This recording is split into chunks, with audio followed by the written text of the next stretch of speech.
के छात्र रहे, रिसर्चर रहे, फिर एडमिनिस्ट्रेटर रहे, और उनका जो लाभ पिछले कुछ वर्षों में कंज्यूमर प्रोटेक्शन को मिला है, उसका मुकाबला, उसका कोई उदाहरण दुनिया में मुझे नहीं लगता कि कहीं भी होगा। लेकिन आज हमारे सामने जो चुनौतियां हैं, सबसे पहली चीज कि पर्सनलाइज सर्विसेज की जो बात एआई के जरिए हो रही है, वो हमारी निजी डाटा के लिए किस कदर खतरा बन गई है, उससे हम कैसे निपट सकते हैं। मैं निश्चित रूप से आज इस मौके पर आर्टिफिशियल इंटेलिजेंस का स्वागत करता हूं। मैं उससे भयभीत नहीं हूं, क्योंकि वो हमारी सेवा के लिए है। हर तकनीक एक सेवक के रूप में हमारे पास उपलब्ध है, लेकिन मैं चिंतित इसलिए हूं कि जिन्हें हमारी सेवा करनी चाहिए वो उस तकनीक का गलत इस्तेमाल कर रहे हैं।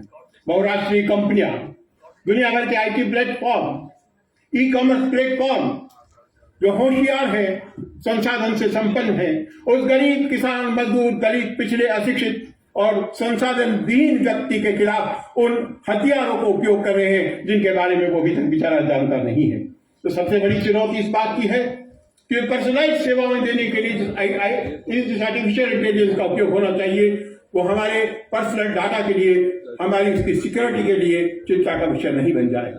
दूसरा विषय जिस पर मैं आना चाहूंगा और उपभोक्ता की दृष्टि से जो महत्वपूर्ण है, कि आज अधिकतर कंपनियों ने पैसा बचाने के लिए एआई का उपयोग शुरू किया है और मैन्युअल पार्ट को धीरे धीरे कम कर दिया है, जिसका नुकसान हमें इस रूप में भुगतना पड़ता है कि जब हम उसकी ऑनलाइन किसी भी हेल्पलाइन पर जाते हैं तो वो जो चाहते हैं हमें सुनना पड़ता है, हम क्या सुनाना चाहते हैं उसको सुनने के लिए कोई तैयार नहीं।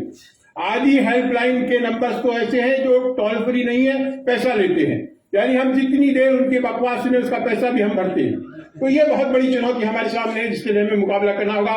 3 मिनट, 4 मिनट, 5 मिनट की बात करने के बाद अंततः उनका आदमी मिलता नहीं है, हमारा फोन काट दिया जाता है, लेकिन पैसा हम भरते हैं। तो ये जो चुनौतियां हैं, अपना खर्चा बचाने के लिए आर्टिफिशियल इंटेलिजेंस के जरिए उपभोक्ताओं की जेब से जो वसूली की जा रही है, उसे रोकना उपभोक्ता संरक्षण से जुड़े तमाम निकाय, प्रशासन और उपभोक्ता संगठनों की जिम्मेदारी है, जिसे हमें समझना होगा।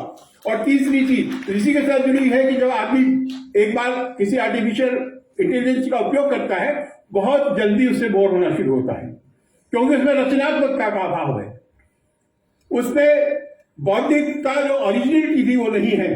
तो बहुत जल्दी हम शुरू में तो हमें अच्छा लगता है और थोड़ी देर बाद लगने लगता है कि हम कहां फंस गए हैं। तो वो एक सीमा रेखा हम तय कर सके कि कहां तक वो अच्छी है और कहां आने के बाद हमें बोर करने लगती है। और तीसरी महत्वपूर्ण चीज जिस पर हर व्यक्ति और हर समय चर्चा करता है, उसी में कंज्यूमर प्रोटेक्शन के एंगल से बात करना चाहूंगा कि ये मशीन बनाम ह्यूमन की ये लड़ाई हमें किस मुकाम तक लेके जाएगी और उसके बीच की वो पतली रेखा कहां होगी जहां उसे क्रॉस करने से हमें बचना हो। सुबह रोहित कुमार सिंह जी ने कहा, खुशी की बात है कल एक महत्वपूर्ण फैसला हुआ है। आखिरकार यूरोपियन देशों ने उस कानून को पास कर दिया जिसके लिए 5 साल से लंबी लड़ाई चल रही थी।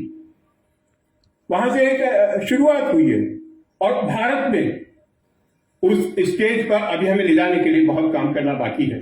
पिछले 3 साल में डार्क पैटर्न के ग्रुप में, टास्क फोर्स में मुझे रहने का मौका मिला। कंज्यूमर अफेयर्स डिपार्टमेंट ने जो काम किया अद्भुत है, आश्चर्यजनक है। हमारे यहाँ से एक पब्लिकेशन है, अभी मैंने साहब को भेज भी किया है, कि जतन जबरदस्त जो विभाग ने किया है। इस कंटिन्यूटी को मुझे खुशी है कि बरकरार रखने के लिए नीति अगली सेक्रेटरी बन गई है, हमारे बीच बैठी है।